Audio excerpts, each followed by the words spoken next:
Olá pessoal, tudo bom? Meu nome é Nadia Makoski, meu RE é 19181692 e eu vim aqui falar um pouquinho para vocês sobre o pinhão manso. O pinhão manso, ele tem o nome científico de Jatropha curcas. É uma espécie herbácea e arbustiva, pertence à família da Euforbiaceae, é classificada como cultura perene, rústica e adaptada às mais diversas condições edafoclimáticas, e seu nome é Jatropha, que deriva do grego iatros, que é doutor, e trofé, que é comida. Referindo-se às suas propriedades medicinais, curcas é um nome comum para o pinhão manso em Malabar, na Índia. A planta pode alcançar de 3 a 5 metros de altura, mas pode alcançar até 12 metros, com um diâmetro do tronco de 20 centímetros. É uma cultura perene não tradicional, pois nunca foi utilizada em grande escala. Nos dias de hoje, é considerada uma espécie apta para a produção de biodiesel. No Brasil, é conhecida como vários nomes. Alguns deles são purgueira, pinhão de purga, pinhão do inferno, figo do inferno, entre outras. Acredita que essa espécie tenha se originado aqui na América do Sul, possivelmente aqui no Brasil. Tem sido encontrado em quase todas as regiões intertropicais, mas até em zonas temperadas, com menor ocorrência. A atividade bioquímica dos constituintes do pinhão manso tem sido investigadas. As folhas, sementes, as cascas frescas ou cozidas são usadas na medicina tradicional e veterinária. Nos velhos tempos, o pinhão manso era utilizado para a fabricação caseira de sabão, recentemente como cerca-viva. Seu maior atributo é o alto teor de óleo produzido pelas sementes, de 27 a 35% de óleo, que pode frutificar-se por mais de 40 anos. A fenologia do pinhão manso é que a sua planta pode atingir de 3 a 5 metros de altura, mas pode alcançar até 12 metros com um tronco de 20 centímetros.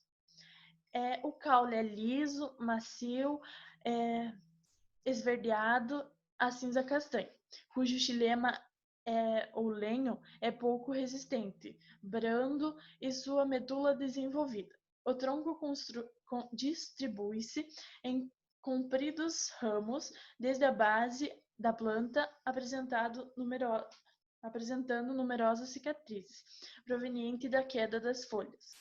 As folhas são verdes brilhantes, largas, alternadas, em forma de palma, de 3 a 5 lóbulos peciolados, com nervuras esbranquiçadas e salientes na parte abaxial. O fruto do pinhão manso é oval, do tipo cápsula, que contém lóculos, apresentando 2,5 a 4 centímetros de comprimento e 2,5 centímetros de largura. As inflorescências do tipo cimeira produzem um número bastante variado de frutos. A inflorescência também se desenvolve durante o período de crescimento vegetativo. O fruto se desenvolve até atingir o máximo de crescimento quando passam da cor verde para amarela. Para o total desenvolvimento, exige 90 dias do florescimento até o amadurecimento do fruto. A disponibilidade hídrica para o pinhão manso, pode-se afirmar que a distribuição geográfica do pinhão manso é bastante vasta, devido à sua rusticidade e resistência às longas estiagens, adaptável a diversidades do solo e clima, sendo que seu crescimento e desenvolvimento são favorecidos por altas temperaturas e umidade, bem como solos mais férteis, considerado como tolerante à seca, e ele desenvolve vários tipos de solo. Com relação aos índices pluviométricos, o pinhão manso tolera condições de precipitação entre 480 a 2.380 milímetros por ano. Mas para a boa produção, o ideal seriam os valores acima de 600 milímetros de chuva por ano. Mesmo que a planta suporte longos períodos de estiagem, seu crescimento é paralisado, ocorrendo a desfolha total e a ausência do florescimento, embora seja uma espécie considerada adaptada às condições semiáridas, com forte resistência seca, a produção se reduz bastante em plantios de sequeiro. Ali a gente pode ver que tem uma tabela onde explica mais ou menos sobre a diferença do parâmetro irrigado quanto de sequeiro. Sendo em várias circunstâncias ali, as medições, o período que foi elas, ali já dá para comparar bastante. Ó. Tipo, na fotossíntese, no irrigado é de 12,0 e no sequeiro não tem. Então, tipo, é uma grande diferença. Temperatura. A temperatura para o crescimento e desenvolvimento do pinhão manso está entre 30 e 40 graus. Entretanto, a cultura pode se estabelecer tanto em temperaturas baixas quanto em temperaturas altas.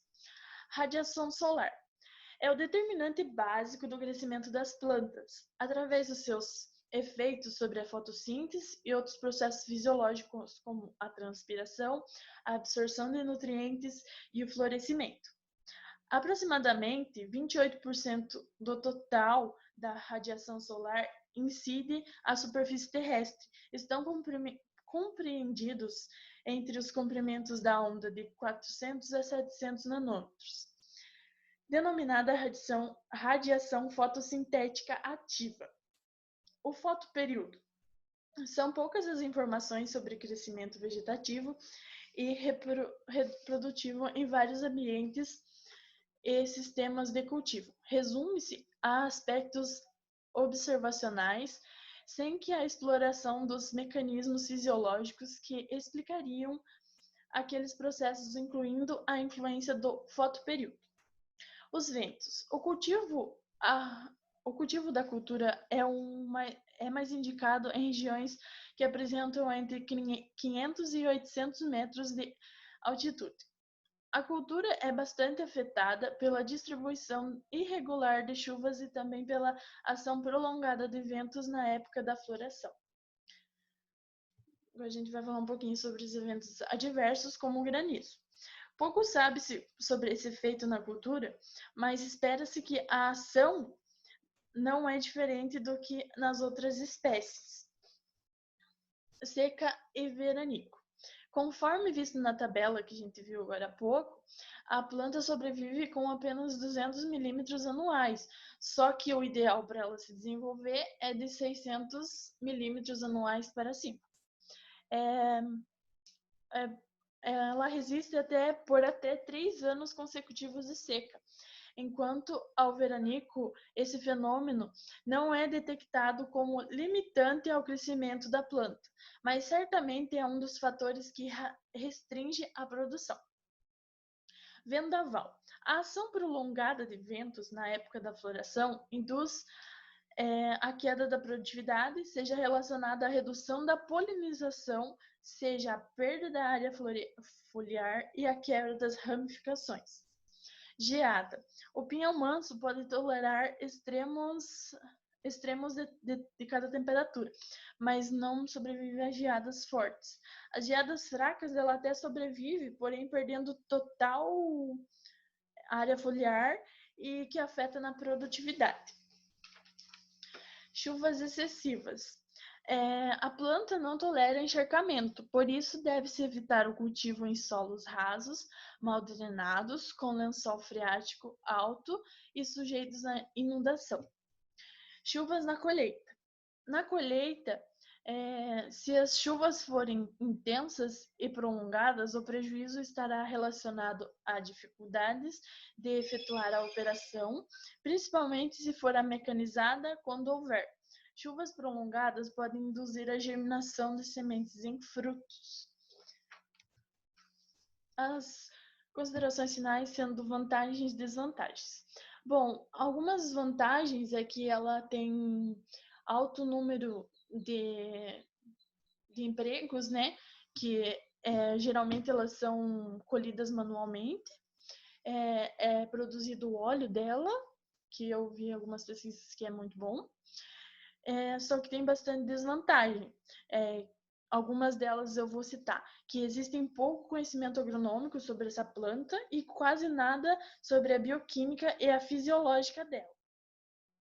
Circulam muitas informações não confiáveis e até distorcidas em vários veículos de comunicação, como a produtividade elevada e altíssimo teor de óleo. Uma espécie caducifolia e, apesar da resistência à seca, pode ter produtividade competitiva em regiões com precipitações pluviais abaixo de 600 milímetros por ano. Dentre essas, tem muito mais. Eu agradeço a atenção de vocês e muito obrigada.